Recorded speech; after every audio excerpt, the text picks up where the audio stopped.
आज की कहानी का नाम है दगड़ू के सपने। कहानी शुरू करने से पहले आप सभी से अनुरोध है कि जल्दी से हमारे इस चैनल को सब्सक्राइब कर लें और बेल आइकन को भी प्रेस कर दें ताकि हमारे सारे वीडियोस आप तक तुरंत पहुंच सकें। तो चलिए शुरू करते हैं आज की कहानी। हमेशा की तरह विक्रम ने बेताल को वृक्ष से उतारा, अपने बस में किया और कंधे पर लादकर चल पड़ा। और हमेशा की तरह बेताल ने विक्रम को एक कहानी सुनानी शुरू की। कहानी थी चंदनपुर गांव की। चंदनपुर में एक गरीब बुढ़िया रहती थी जिसका इकलौता जवान बेटा था दगड़ू। बुढ़िया बेचारी लोगों के ब्याह के शादी के जोड़े पर गोटा किनारी लगा लगा कर अपना और अपने बेटे का पेट पालती थी। और लड़का दगड़ू जब देखो तब लेट कर सपने देखता रहता। एक दिन दगड़ू ने सपने में देखा कि एक बारात को रास्ते में कुछ डाकुओं ने लूट लिया। तो वो नींद में चिल्लाने लगा, लूट लिया लूट लिया। दगड़ू की बूढ़ी माँ ने उससे झंझोर कर जगाया और पूछा, अरे किसने लूट लिया, किसको लूट लिया? दगड़ू बोला, एक दुल्हा दुल्हन को डाकुओं ने लूट लिया। माँ बोली, हाय राम, अरे कलमुहे, कभी तो किसी के बारे में भला सोच लिया कर। दगड़ू बोला, अम्मा मैं तो सबका भला ही सोचता हूँ, लेकिन क्या करूँ, मैं जब भी सच बोलता हूँ तो लोगों को बुरा लग जाता है। तभी वहाँ एक पड़ोसन आ गई और बोली, दगड़ू की अम्मा, क्या हमारा जोड़ा तैयार है? बुढ़िया बोली, आओ आओ चौधरायन, बस थोड़ी सी किनारी लगानी बाकी है। दगड़ू ने पूछा, चाची ये जोड़ा किसके लिए बनवा रही हो? पड़ोसन बोली, अपनी बहू के लिए। आज मेरा बेटा अपनी बहू को अपने ससुराल से ला रहा है, ये जोड़ा मैं अपनी बहू को भेंट दूंगी। दगड़ू ने पूछा, चाची क्या तेरा बेटा घोड़े पर सवार होकर आ रहा है? पड़ोसन बोली, हाँ। दगड़ू ने फिर पूछा, और रास्ते में जंगल पड़ता है? पड़ोसन बोली, सो तो पड़ता है। दगड़ू बोला, तो चाची इस जोड़े को भूल जाओ और जल्दी से किसी वैद्य को बुला के लाओ मलहम पट्टी करने के लिए। पड़ोसन ने पूछा, क्यों? दगड़ू बोला, क्योंकि जंगल में तेरे बहू और बेटे को डाकू लूट लेंगे, उनके गहने आभूषण कपड़े सब ले जाएंगे और उनकी इतनी मरम्मत करेंगे कि उनकी हड्डी पसली एक हो जाए। मेरा सपना कभी झूठा नहीं होता। पड़ोसन दगड़ू पर जोर से चिल्लाई, अरे मेरे बेटे बहू को कुछ हुआ तो मैं भरे बाजार में तुझे जूते मार मार कर तेरा सर गंजा कर दूंगी। छी, कैसी गंदी जुबान दी है भगवान ने। जोड़ा तैयार करके भेज देना, समझी?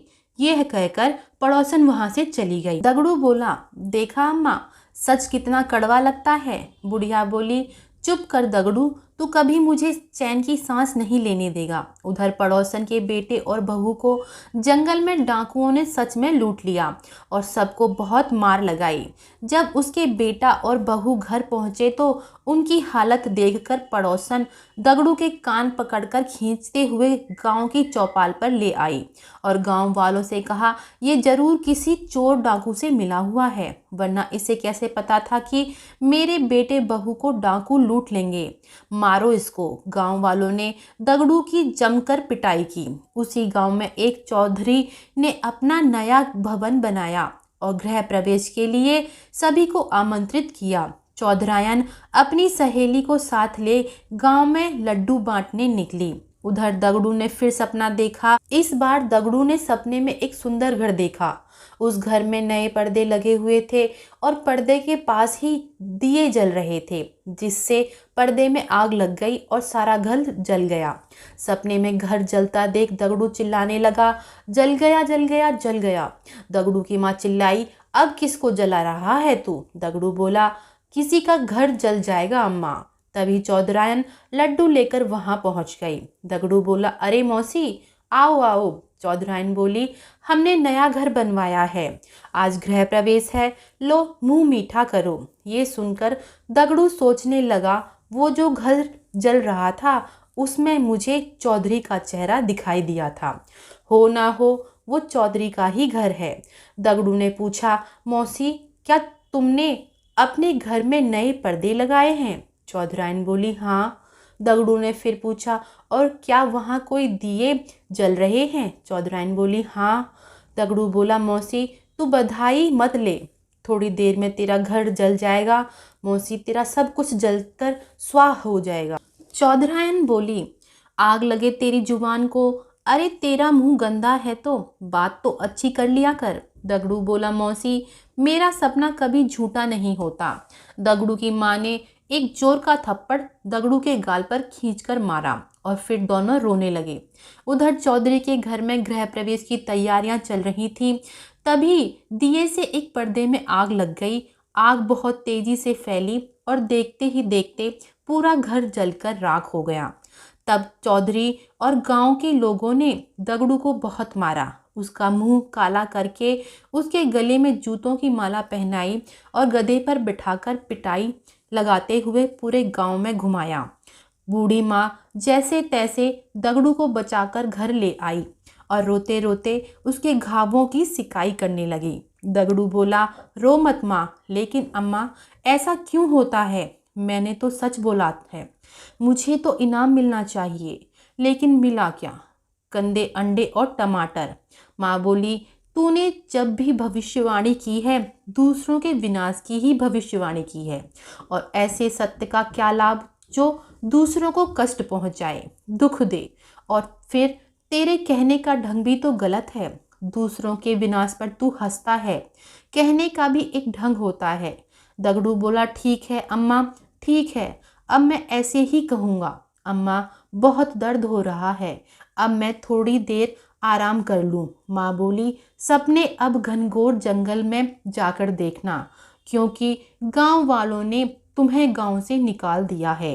ये कहकर माँ जोर जोर से रोने लगी। बेचारा दगड़ू, उसे बड़ा आश्चर्य हुआ कि सत्य इतना कड़वा क्यों होता है। वह भूखा प्यासा जंगल में लक्ष्यहीन भटकता रहा। जब वह थककर हार गया तो एक घने वृक्ष की छाया में लेट गया। लेटते ही उसे गहरी नींद आ गई और जैसे ही वह सोया तो उसने सपने में देखा कि वहां का राजा उसके पास आया है और सैनिक दगड़ू को जगा रहा है। तभी उसकी आंखें खुल गईं और देखा सचमुच एक सैनिक उसको जगा रहा था। दगड़ू भागकर राजा के पैरों में लेट गया और बोला, महाराज आप आ गए। मैंने अभी अभी सपने में देखा था कि आप मुझे अपनी शरण में लेने आ रहे हैं महाराज। राजा ने पूछा, कौन हो तुम? दगड़ू बोला, दुनिया का सताया हुआ पुरुष दगड़ू। अब तो आपका ही सहारा है महाराज। आप जो आज्ञा देंगे उसे अपना धर्म, अपना कर्तव्य समझकर निभाऊंगा महाराज। राजा बोला, ठीक है, हमारे महल में पहरेदार की जगह खाली है, लेकिन तुम्हें सारी रात जागकर महल का पहरा देना होगा। दगड़ू बोला, हाँ महाराज, मैं सारी रात उल्लू की तरह जागकर आपकी सेवा करूंगा। राजा ने दगड़ू को महल में पहरेदार रख लिया और दगड़ू रात को पहरा देने लगा। एक रात राजा ने रानी से कहा, रानी कल सूर्योदय से पहले हमें जगा देना, एक जरूरी काम से हमें सोनपुर जाना है। रानी बोली, जो आज्ञा महाराज। ऐसा कहकर रानी ने कमरे का दिया बुझा दिया। ये देखकर दगड़ू बोला, अरे दिया बुझ गया, इसका मतलब कि महाराज सो गए। अगर महाराज सो गए तो प्रजा को भी सोना चाहिए। ऐसा कहकर दगड़ू भी सो गया। सोते ही दगड़ू ने फिर एक सपना देखा। सपने में सोनपुर नगर में बहुत बड़ा भूकंप आया है और नगर के सभी लोग मारे गए। सुबह जब दगड़ू की आंख खुली तो उसने देखा कि कुछ सैनिक राजा के रथ को तैयार कर रहे हैं। दगड़ू ने उन सैनिकों से पूछा, महाराजा कहीं जा रहे हैं क्या? सैनिक बोला, जी हाँ, सोनपुर जा रहे हैं। दगड़ू बोला, तो बस महाराज का अंत समय आ गया। कर लो चंदन की लकड़ियां इकट्ठी उनकी चिता जलाने के लिए।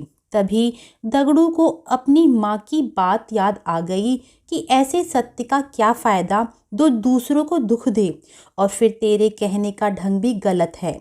माँ की बात याद आते ही दगड़ू बोला, नहीं नहीं माँ, मैं तेरी बात पर अमल करूँगा। तभी राजा सैनिकों और रानी के साथ वहां आ गया और जैसे ही रथ में बैठने वाला था तो दगड़ू बोला, महाराज की जय हो। महाराजा, मैं अपनी धृष्टता के लिए आपसे क्षमा चाहता हूँ। अगर आप अपनी यात्रा स्थगित कर दें तो ये प्रजा के हित में होगा महाराज। राजा बोले, किंतु हम एक बहुत ही आवश्यक काम से जा रहे हैं। दगड़ू बोला, महाराज, जान है तो जहान है। सोनपुर में भूकंप आने वाला है जिसमें सब कुछ नष्ट हो जाएगा महाराज। राजा बोला, तुम्हें कैसे पता? रानी बोली, उसे पता हो या ना हो, किंतु मैं आपको कदाचित नहीं जाने दूंगी। रानी राजा को वापस महल में ले गई। दगड़ू बोला, शुक्र है महाराज बच गए। उसी दिन सोनपुर में बहुत बड़ा भूकंप आया। एक सैनिक राजा के दरबार में आया और राजा से बोला, एक बहुत बुरी सूचना है महाराज, सोनपुर में बहुत भारी भूकंप आया है। सारा नगर भूमिग्रस्त हो गया और सारे नगरवासी मर गए। राजा बोला, शुक्र है हम वहाँ नहीं गए, बच गए। राजा बोला, दगड़ू को हमारे सामने उपस्थित किया जाए। दगड़ू दरबार में आया और बोला, महाराज की जय हो। राजा बोला, दगड़ू तुम्हारी बात सच निकली। सोनपुर में भूकंप आया है और वहाँ के सब लोग मारे गए। दगड़ू बोला, महाराज, मैंने आपसे कहा था ना कि आप वहाँ मत जाइए। राजा बोला, हाँ, लेकिन तुम्हें इस बात का पता कैसे चला? दगड़ू बोला, महाराज, मैंने सपना देखा था और महाराज, मेरा सपना कभी झूठा नहीं होता। राजा ने दगड़ू को हीरों से जड़ी एक माला इनाम में दी और बोला, और अब हम तुम्हें इसी समय नौकरी से निकालते हैं। इतनी कहानी सुनाकर बेताल रुक गया और विक्रम से पूछा, बता विक्रम, राजा ने दगड़ू को क्यों इनाम दिया और उसे नौकरी से क्यों निकाल दिया? जल्दी बता, वरना तेरे सिर के टुकड़े टुकड़े कर दूंगा। विक्रम बोला, सुन बेताल, राजा ने उसे हीरों का हार इसलिए इनाम में दिया क्योंकि उसने अपने सपने के अनुसार उसे ये बताकर कि सोनपुर में भूकंप आने वाला है, राजा की जान बचाई। और नौकरी से निकाल इसलिए दिया क्योंकि वो सारी रात जागकर पहरा देने की बजाय सोता हुआ सपने देख रहा था।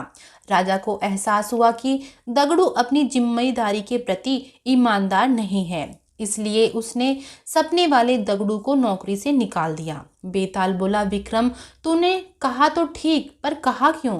अरे तू बोला और मैं चला। इतना कहकर बेताल विक्रम के कंधे से उड़ गया।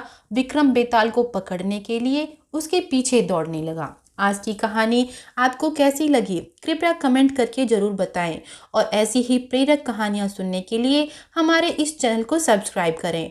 और वीडियो के डिस्क्रिप्शन में हमारे टेलीग्राम ग्रुप का लिंक है, वहां से आप हमारा टेलीग्राम ग्रुप ज़रूर ज्वाइन करें। आप सभी का बहुत बहुत धन्यवाद।